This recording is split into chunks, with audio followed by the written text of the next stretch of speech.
The person's not trying to be Oprah Winfrey or, Tony Robbins. The individual is being themselves. And to me, that's where freedom lives. It's not about trying to be like somebody else. Freedom is being myself wholly, completely, rather than me trying to chase and be somebody else. It is so much easier being yourself.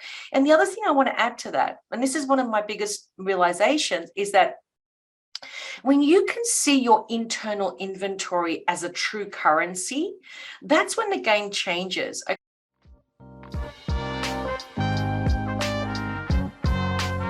Welcome to the Audacious Living Podcast, hosted by my man, Audley Stevenson, the Odd Man. He'll unpack wisdom and insights from a cross-section of top quality performers in business, media, sports, entertainment, and lifestyle to uncover key elements to help you live your best audacious life ever. So without further ado, here is the Odd Man. Greetings and salutations, folks. It's Audley Stevenson, and we're back for another edition of the most audacious podcast the internet has to offer. This is the Audacious Living Podcast, and I appreciate you for being here as we continue our ongoing goal of helping our listeners live their best audacious lives ever. As always, I encourage you to connect with us on our social media channels. You can find us on Twitter, Instagram, and Facebook under the handle The Audacious Pod. Or if you head over to YouTube, you can tap that notification bell down below and subscribe to our channel. And that way you're connected to all great things audacious related. Now, the topic of conversation on this edition of the Audacious Living Podcast is all about our personal brand.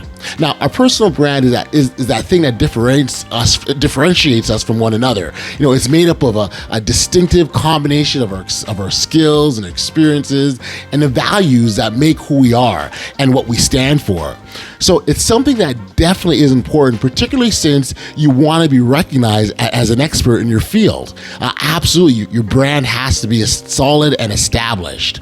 Mary Henderson joins me on the podcast, and she comes all the way from Australia, and she's a personal branding coach who has a ton of experience in helping people figure out what their brand is, help them commercialize their knowledge and wisdom and skills into a six-figure business. And really what she allows them to do is become the authority in their industry. There's some really worthwhile points in this. I suggest getting a pen handy so you don't miss anything, because you want to take some notes because Mary definitely has a lot of good stuff. So get ready as we turn things over to my conversation with Mary Henderson. Enjoy.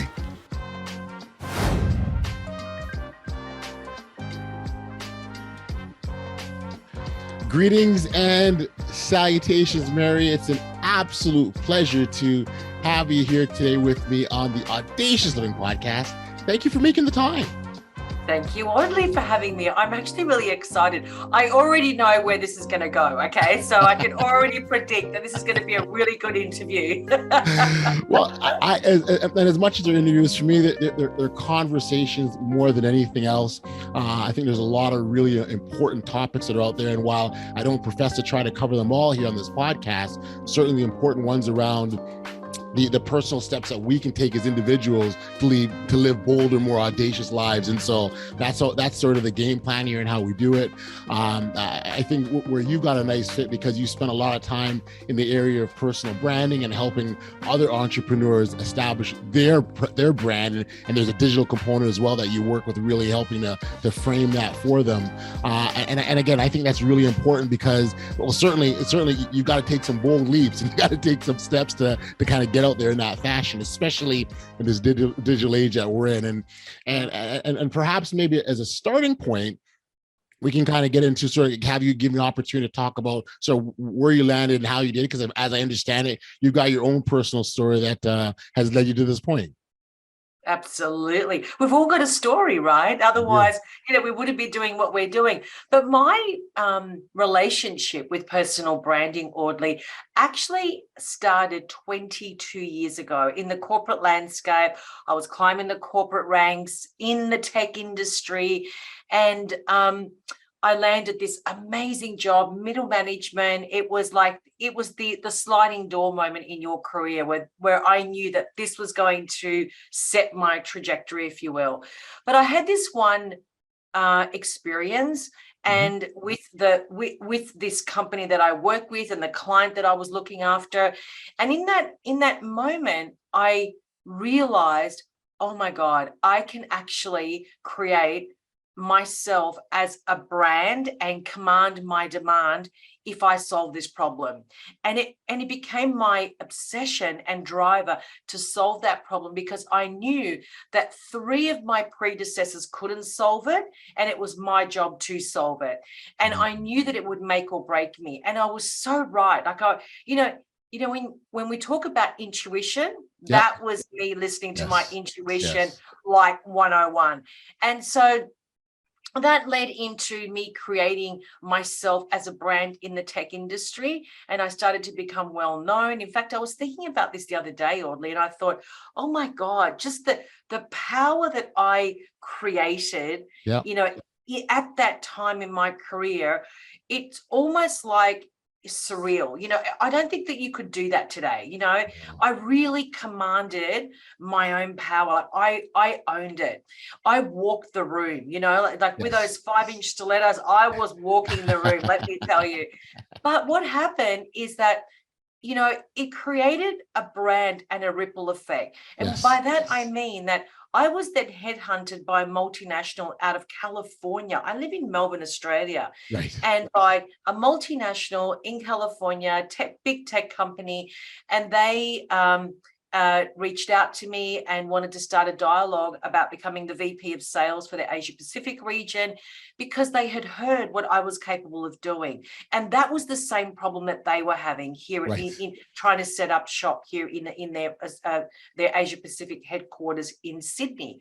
And anyway, so I ended up getting that role, and I realized just ever so slightly, I didn't take it seriously still at that point, that my brand was such an important part of this decision-making process. Right. Because no matter who they spoke to, the feedback was always consistent. People raved about what I was able to do and capable of doing. But here's the thing, Audley, it wasn't that I was a genius. It was just that I took time out to reverse engineer the problem and try and put all of the moving parts in place, which oddly enough is actually my genius zone, which I didn't realize back then. Anyway, so I ended up building this business from 4 million to 54 million in a 48-month period. I had a massive sales team. I threw all the job descriptions in the bin, and I decided to create each one of my team members into brands, because I could match them. I understood, okay, if you love fashion, I'm going to match you with a fashionista client, because then you've got a like-minded zone. Okay, it just makes sense. Yes. Hello. Makes sense. Yeah. So we built this business because I allowed people to express their natural state of being every single day. That was my goal, and I could see the power in that. Excuse me. Then in 2005, I decided that I had this really deep yearning to start my own business. I felt that I could create a much bigger impact in the world than being stuck in a corporate environment. And that I truly, truly believe that in my heart and soul. And so I started my software company in 2005. I had that until the end of 2011. And then in 2012, I took a 12-month sabbatical. I had to change my life, because I had this software company for 7 years, and I thought that was success. I turned it into a 7-figure business per year. I had an infrastructure, and people from the outside in, people were like, oh my God, you're so lucky, you're successful. Inside, oddly, I was dying. I was absolutely unfulfilled, completely and utterly broken. And so I had my second child September the 10th of 2011. And 3 hours after he was born, I reached out to get some lip balm. My lips were cracked, and my business card fell on the bed. And I'm telling this story for a very important reason, because it'll all tie in together. The business card had my title on it, Mary Henderson, Managing Director. And in that moment, it was just as though I was having this 3D experience of the car, a 3D experience of the business card. And that business card suddenly just had it was just like this PowerPoint presentation that was going page after page after page. And I could see that my whole life was just a series of labels. Like I was just following the status quo, not even realizing it. I was so blinded by it. And so I'm looking at this business card and thinking, oh my God, my whole life has been a business card. But it was more than that. In that moment, I had to declare the truth, the whole truth, and nothing but the truth to myself, because there was only two people in that room, my little baby and me. There was nobody else. Yes. And of course, my belief in God, and that was it. And so I realized, oh my God, I'm running this business because really, if I'm honest with myself, I really want validation from my parents. I want my parents to tap me on the shoulder and say, Mary, we're so proud of you, even though you didn't finish your degree. And so I knew that when I was going to leave that hospital, I would resign from my own company and go and find myself, my true self, not myself, my true self. Yeah, and an important journey too, by the way. It's a very important journey. Absolutely. My God, the most important journey. And so I resigned from my company 2 weeks after that. My accountant told me that it was all hormonal. And I said, no. This is like my soul's talking to me. It's not hormonal. Anyway, January 2012 was like I transitioned. I fortunately merged my company with a design agency, and that sort of set me free. January 1st, 2012, I walked to my PC in my home office and I Googled, how do I change my life? That was the beginning of that trajectory. Gotcha. And I had for 12 months actually quite a number of mentors, but one in particular was a professor in philosophy at Oxford University, and he mentored me for 12 months. And that would be the turning point for the rest of my life. Because what I realized in that 12 months, Audley, is that, oh my God, every single one of us have got gifts and talents and abilities that are assigned to us and us only as individuals. In other words, I can only do what I can do in the way that I can do it. There are other people that do what I do. They just can't do it the way that I do it, right? And the other thing that I realized is because the professor took me on this amazing, really deep, wide journey into myself, my soul. It was a real soul journey. Right. And what I realized throughout that process is that all the things that I think are, everyone can do that. Don't worry about that. Everyone can do sales. Everyone can do this.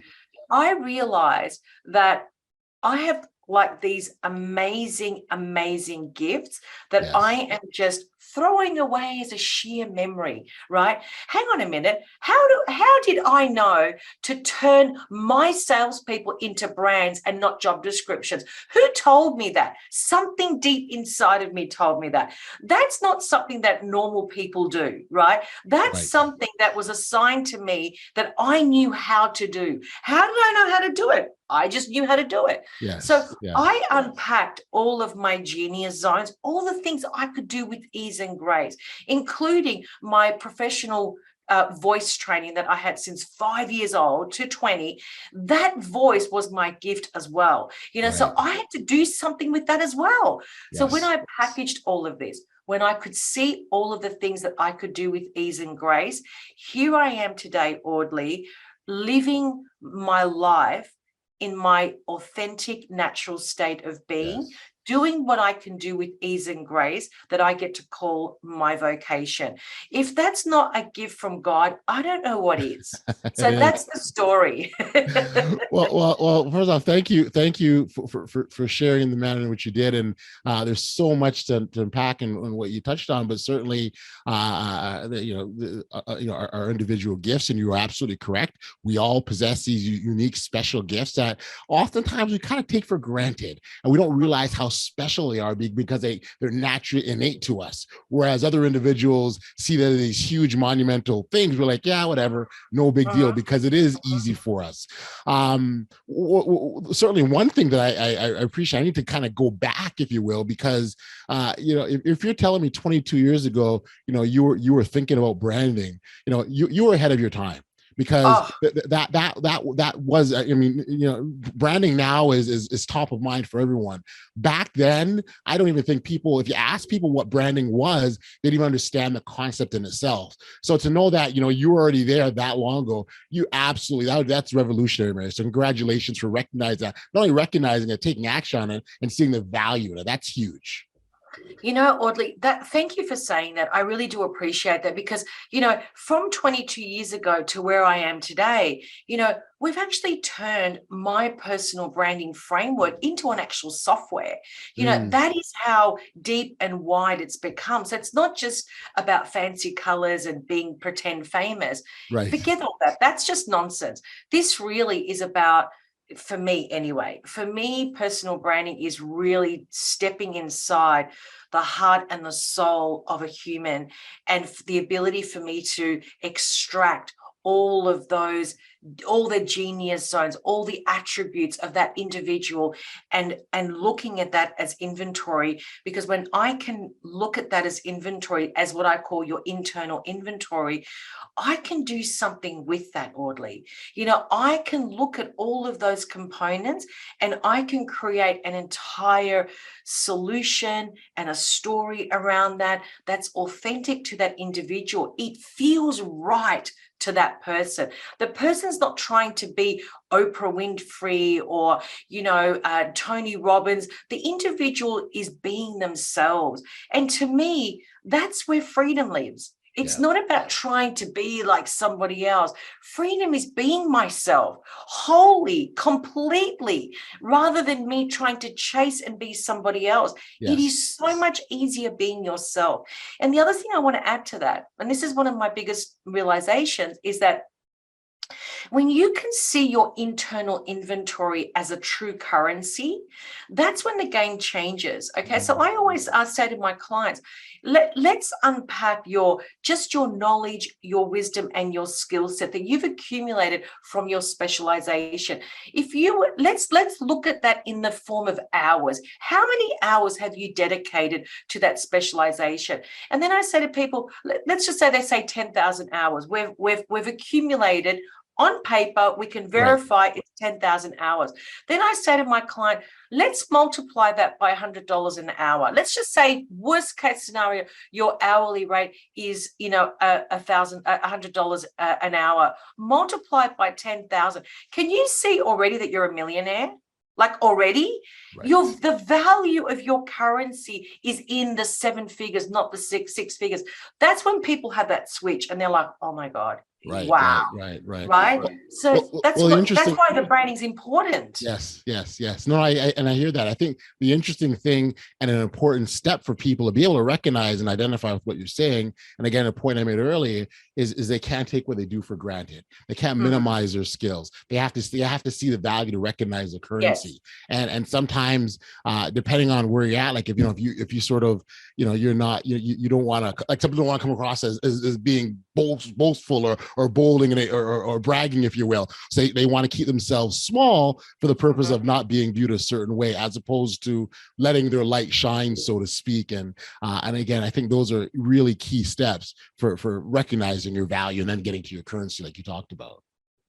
It really is, and I think that we have to stop taking. I wrote a post the other day, on Facebook and LinkedIn. It went crazy on Facebook, and LinkedIn, it not so much. But it made me also realize that why are we humble about our genius zone? And I have a real issue with this.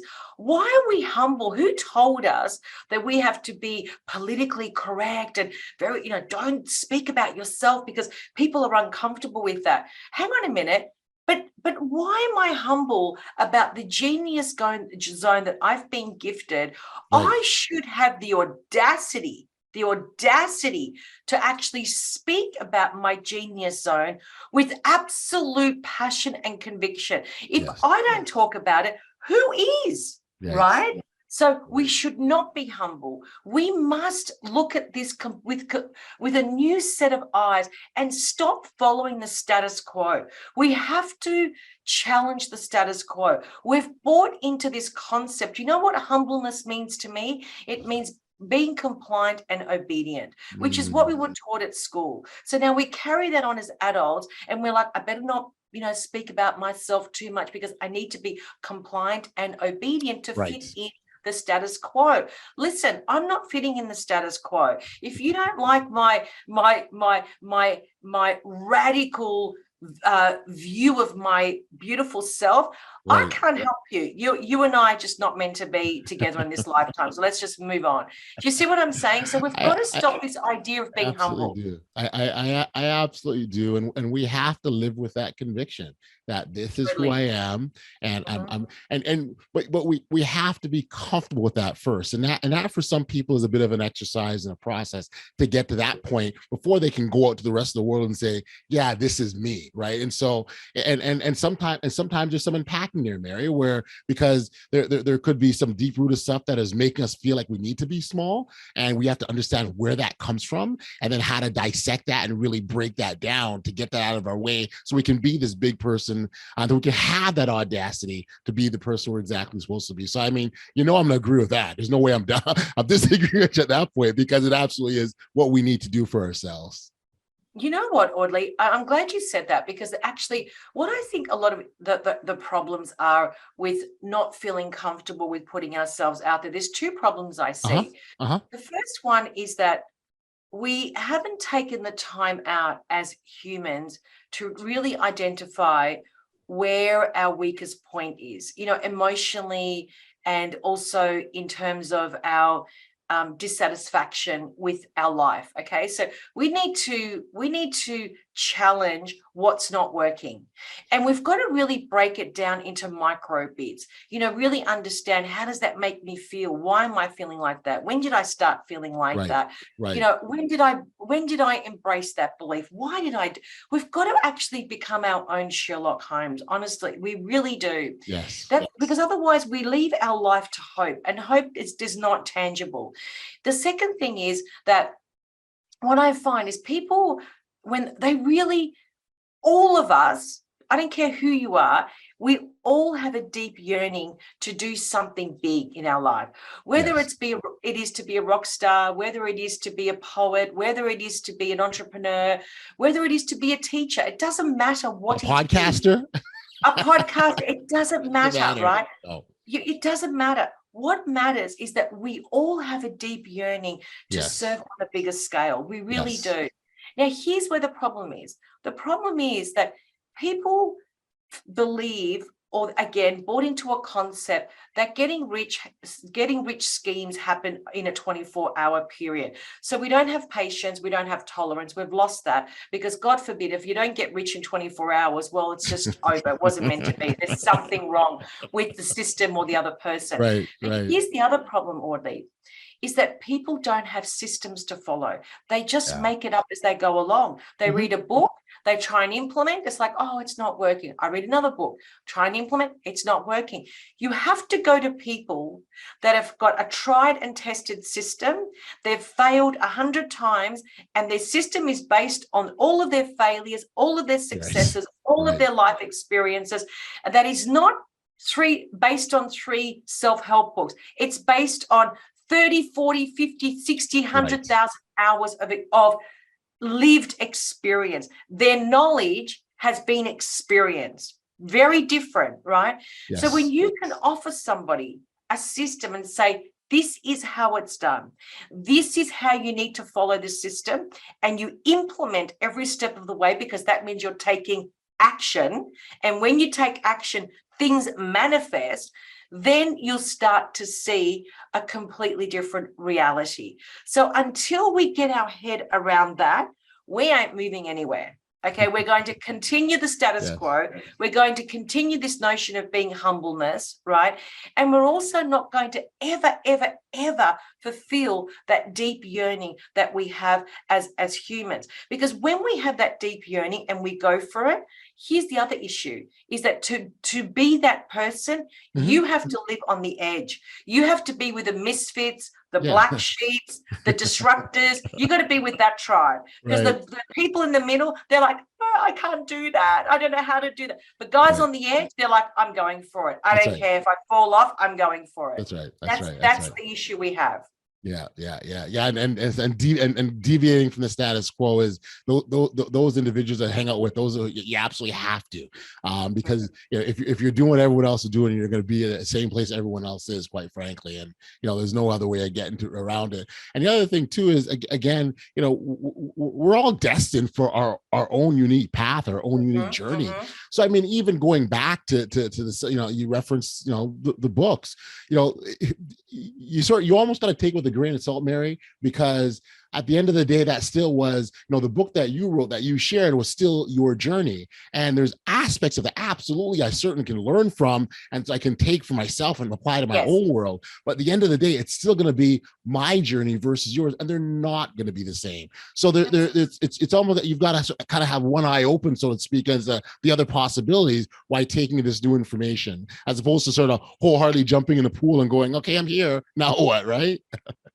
Well, you actually touch on a very important point, and that is, our stories, our individual stories. When I'm working with a human being, the thing that makes them believable and trustable is the story. That is the story. And when you get that right, it's very, very powerful. Even me just sharing my story with you at the beginning of this podcast, it puts it in context. Yes, you see, so I've already set the scene of why I am on this trajectory. Why do I do what I do? Well, it started 22 years ago.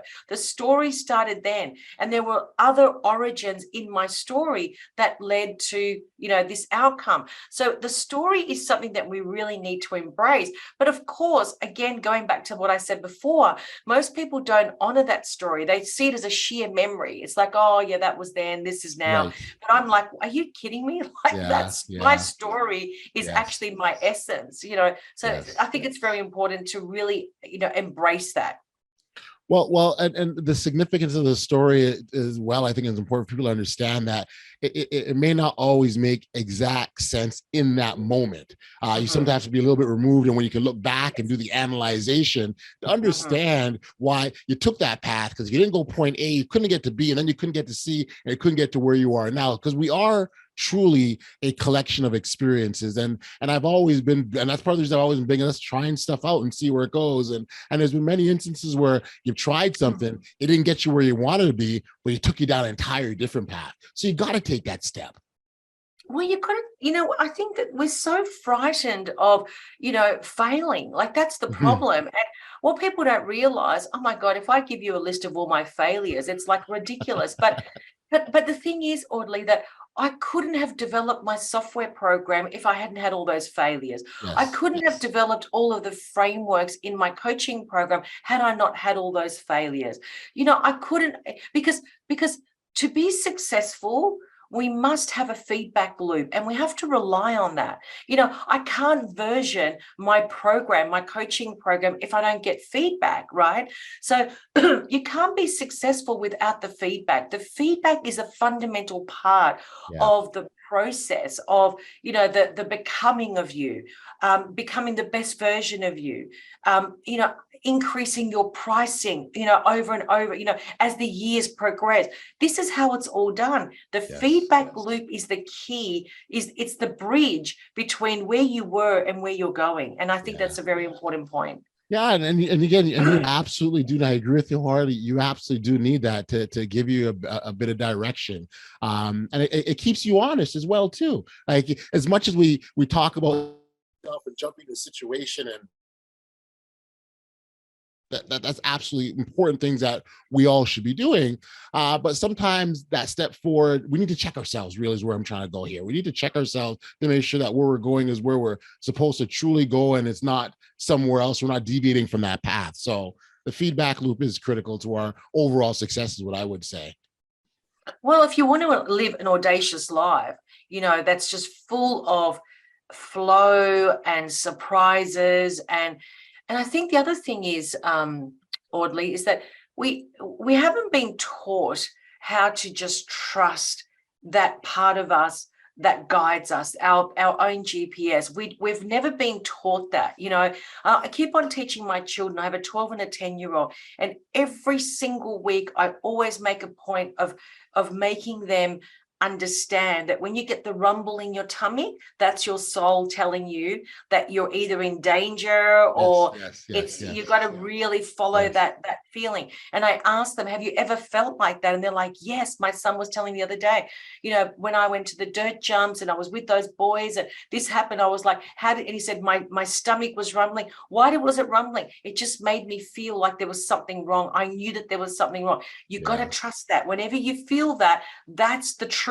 That's your soul speaking to you. And was your soul right? He said, yes. There you go. So we have to start training our children how to follow that intuition from young. Otherwise, they forget it. We have to also learn the language of feelings as well. We have to feel what we feel and be brave enough to admit that feeling. Even if we're angry or we hate or we're sad or we're enraged, we have to admit it. I'm angry right now. I'm angry. I'm enraged. I hate, it's okay. You're human. Like, what is with this thing of, this is why I get so angry with all this, this self-help movement, that it's not everything is,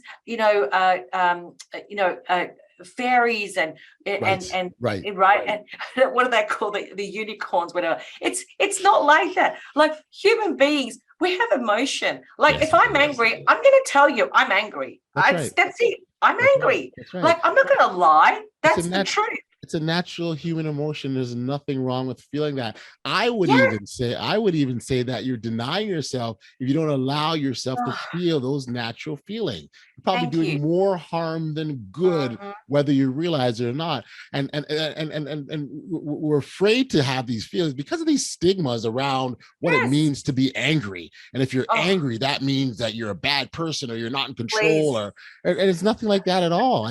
Now what I would say is what you do with those feelings. What's really what you should be paying attention to, and how long you choose to stay in those moments. I oftentimes use the analogy of life being the hills and the valleys, and hills up top when everything is going good, and when you come down the valleys, it's not as good. The question is, how long do you want to stay in that valley before you climb the hill again, right? And so that's right. There's absolutely nothing wrong with having these feelings, and really what we should be paying more attention to is what we do when they arrive. Well, this is the thing, because you can't change behavior if you're not consciously aware of it. Right. And the way that we start is the feeling factor. Like, that's the reality. But this is how we also start building our intuitive abilities. It's to be able to trust and just go with the flow, like not have an expectation. So many people get really they get stuck in these ideas that, for example, when you're on a sales call, everyone's just so focused on, I've got to sell. Hang on a minute. What about giving that prospect an ecstatic brand experience instead of selling? And why don't you let that adult make a decision if you're the right coach for them or the right solution for them? Because they are adults. They can think for themselves. We don't need to use scarcity tactics. We don't need to be desperate and go into survival mode. This is another problem. We're all living from this survival, mindset, because we were raised like that. The school system teaches us how to survive. You go into corporate, it's all survival. Right. It's this masculine system that we're living by that is not sustainable on its own. It's all based on survival, and survival can only get you to a certain point. Right. And people just do what they know. And if they've taught survival and they've learned survival, they've lived survival, more than likely, that's what they're going to do. Right. So I get it. Loud and clear. So real curious about the branding process, Mary. So, I come to you, I've gone online, I've seen the single personal branding, you can help me identify that or figure that out, or at least get me on that path. What's the starting point? What do you do with me when I'm like, what do I do, Mary? What does that look like? Well, the personal brand is what I would call the foundation. I Okay. can't go beyond anything with any of my clients unless that foundation is established, Okay. because that's the build. I can't build the house without the foundation. Yes. So I'm looking at unpacking all of your critical attributes that makes up Audley. You know, your natural gifts, your natural talents, your persona, your core values. I want to understand your natural, the things you can do with ease and grace, your skills, your knowledge, your abilities, your passions, or your gifts. All of these things have to be unpacked, and they have to be unpacked uh, truthfully and honestly, not in the way, not from the standpoint of who I want to be, but from the standpoint of what do I actually have inside of me that I need to bring to the table. Right. And so all of these aspects, they actually start to build a story. It's when we unpack all of that, that's when we can start to create the branding architecture, and then start looking at the branding guidelines. What is the color schema? What is even things like, I know it sounds boring, but things like fonts. This all falls into the branding guidelines. Very important. But then we need to go deeper than that. We need to understand, what is the brand truth? What is the brand essence? What is the brand story? You know, there's all these layers that we need to define. Yes. Because when I show up in the world, I want you to be very clear on the promise that I can make you. Otherwise, if I start saying, oh yes, Audley, well, what I do is, well, I get, work with people and, that's not going to serve you as a potential client, because you're thinking, I can't cope. Like, I don't understand where this is going. But if I articulate and say, oh, yes, Audley, I'm a personal branding and an online business specialist, you'll go, wow, that's interesting. What does that mean? I help industry experts systemize, digitalize, and commercialize their knowledge, wisdom, and skill set into a six-figure plus business and become an authority in their industry. Now you're going, oh, now that's exactly what I need. See, I said it in one sentence, right? One sentence. Right. It wasn't 10 minutes. It wasn't 45 minutes. How many times have you been to a dinner party and sat next to somebody you don't know and you say, hey, what do you do? And they're like, they give you the 45-minute version. Meanwhile, you're yawning and you're going, I got to get out of here, right? Because it's just so overwhelming. Well, that's me anyway. I'm just like, I can't cope. And, I'm the worst person to sit next to, because I'll finish your sentences. I just can't cope. Well, I love those ones that give you the 45-minute and you go, what do they do? Like, you're not any further ahead. You're better off not even asking them, right?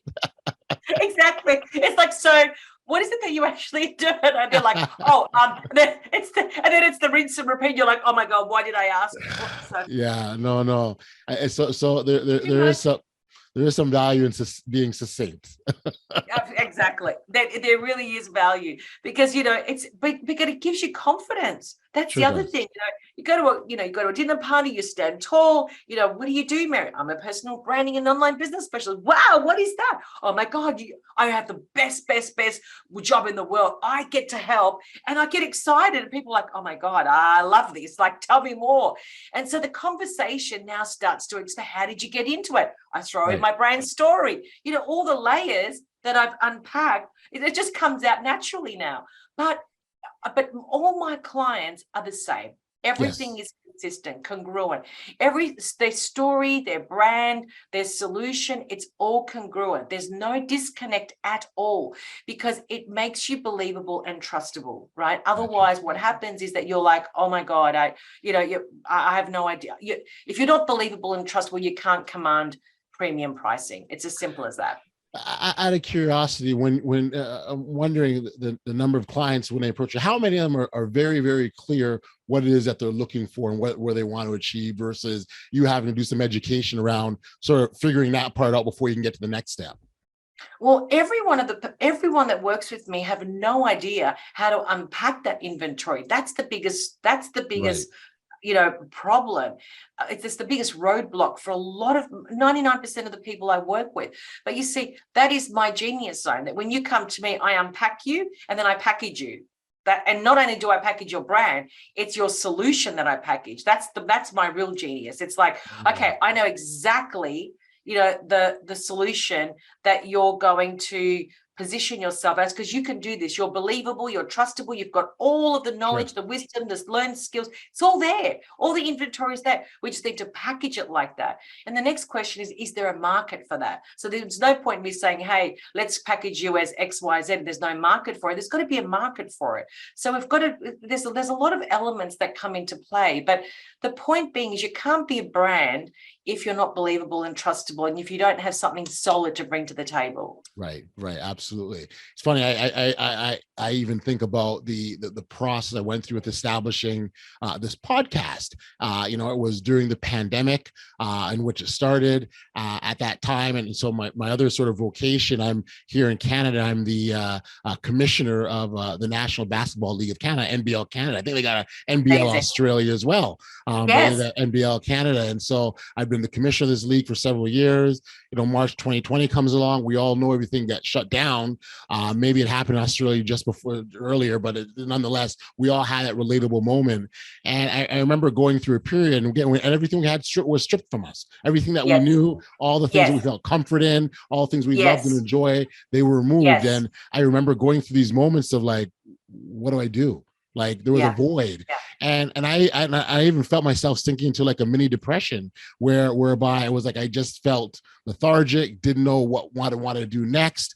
And it wasn't, I was fortunate enough that I had people that I could talk about. I was like, yeah, I don't feel good about this. And it was through these dialogues that I realized this thing that I loved was missing. And that's why I was feeling the way I did.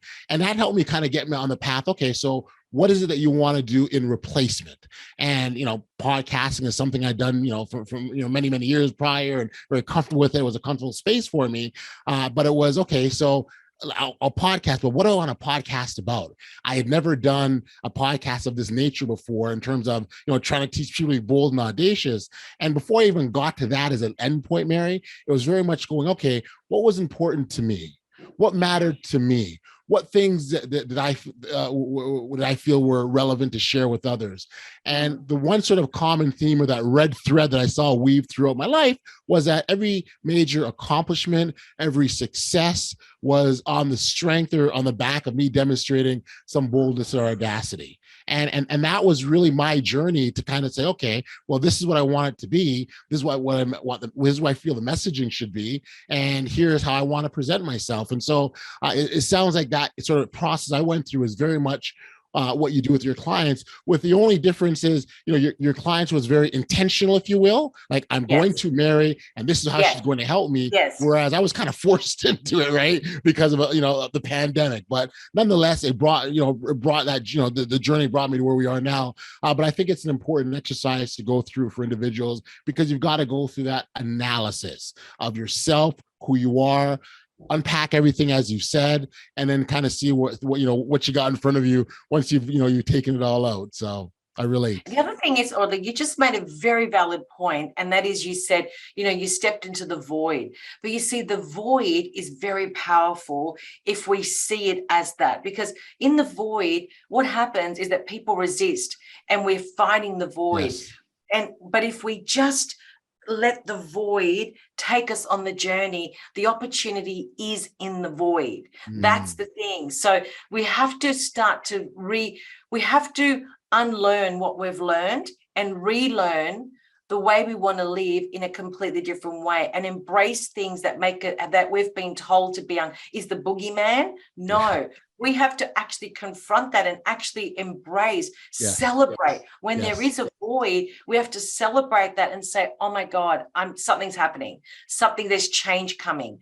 And I can either resist or I could just open myself up and allow for it to arrive in the palm of my hands. And it always does, right? So this is why, even with the people I work with, they're in that void. They're like, I know that there's something bigger. I know I want to do more. I don't know how to do it. And so, we've got to embrace that. Because when people come to me, they're they're just normal everyday people who have got corporate jobs, or they've left their corporate job, or they're entrepreneurs, or they're not making any money, they don't know what's going on, they're stuck. Okay. By the time they leave me, they're full-blown business owners. They're ready to make money. They're completely different people. So when you step into that void, you transform yourself. That's Yes. the key here. Yeah, yeah. Well, and again, that void is dark, and that Yes. step oftentimes requires courage Yes. to take that first step It challenges your own strengths. yes, yes, it does, it does, it does. So it's almost you've got to embrace that darkness, Mary. You've got to Yes. embrace it for the opportunities that may present itself, and also trust that you may not see it right now, but it eventually will come, right? Because it always does. It always does. And I know that you know that. Always, always. And I'm sitting here listening to you, and if anyone's listening to this, you're absolutely right. And I say it with such confidence, with a smile on my face, from someone who's also been through so much adversity. I used to always say to my parents, nothing works out for me. Nothing, everything I do, I have to work so hard for it. There's always an adversity, always, always, always. But you know what? That adversity, that adversity that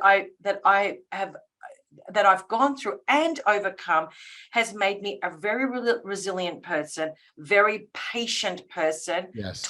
high tolerance, Yes. very high pain threshold, emotionally and physically.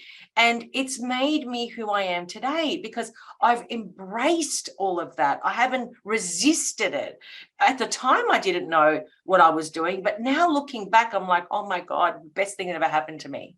Yeah, yeah, no, it totally is. It totally is, and I love it. This is first off wonderful chat, and thank you for this, Mary, because very much, as I said off the top, very much in line with what we believe here on this podcast, and it is embracing the darkness. It is stepping into the person that we're supposed to be, and then it's also living our true, authentic selves. And when we sort of touched on all of those points, one last thing I want to ask before we go, and it's again someone listening, and if you were to sell the importance or the significance in us living our personal brand, and someone is still doubtful or maybe skeptical or not fully understanding, what would your message be to that individual? I truly believe, with my hand on my heart, that we are entering into the specialist economy. We really are. All corporations will start to search and seek for specialists in one area of specialization only. No longer is the jack of all trades, in demand anymore. Right. People want the master of a craft. And so if that is the case, which is what I'm seeing and experiencing, then we must understand that our brand is made up of our own internal inventory, which is the true currency. Dollars in your bank depreciate. Gold, you can't carry that around with you everywhere and buy things, but your internal inventory, it goes everywhere where you go. It never depreciates. It only gets better.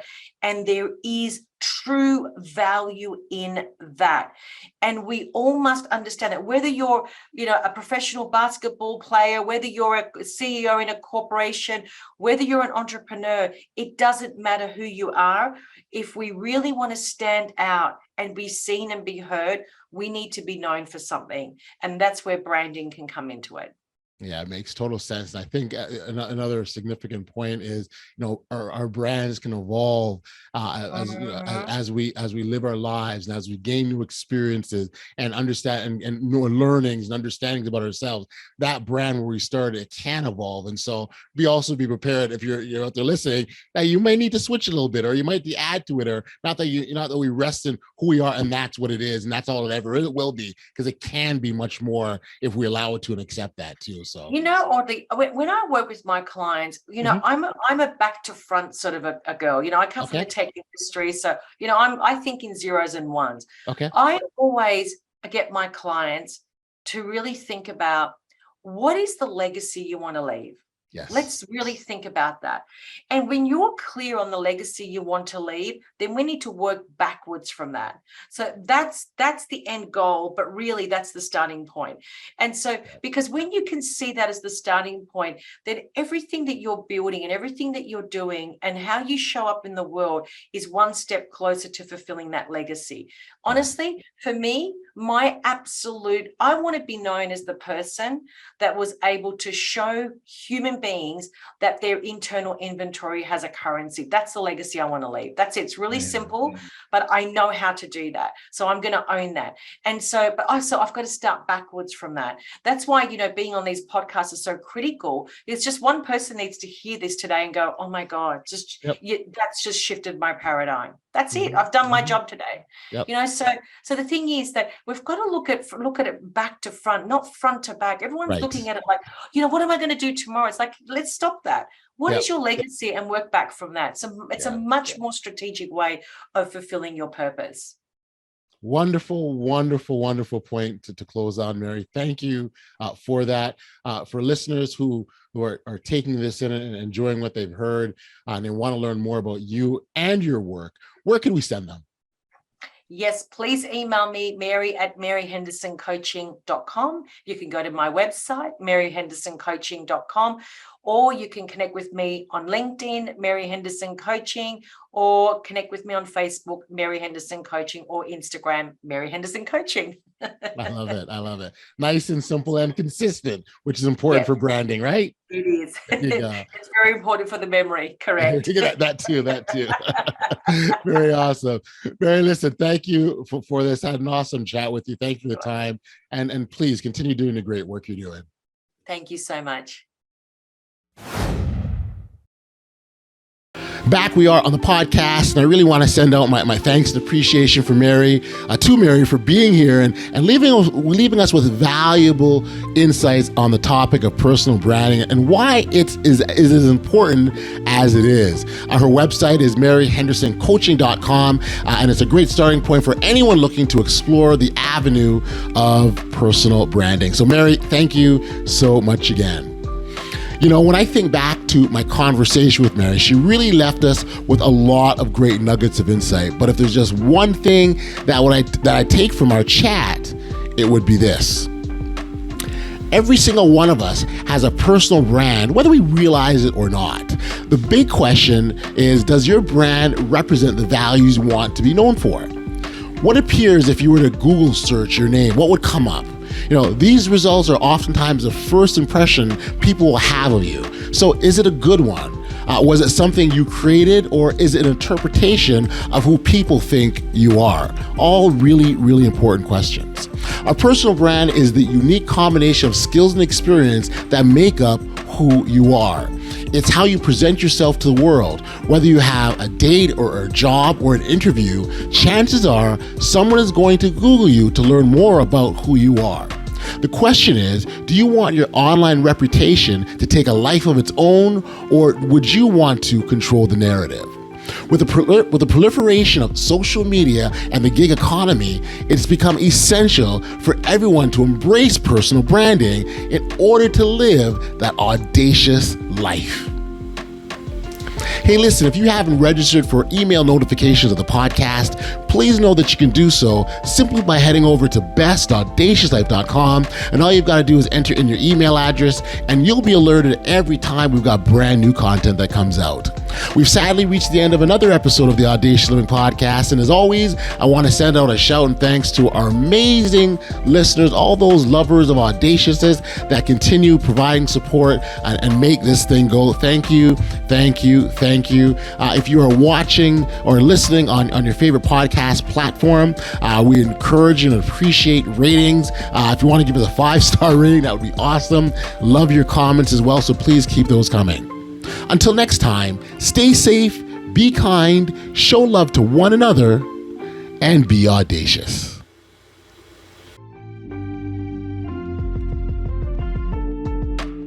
You've been listening to the Audacious Living Podcast, hosted by Audley Stevenson. If you enjoyed what you heard, be sure to like, subscribe, and share. Until next time, be audacious.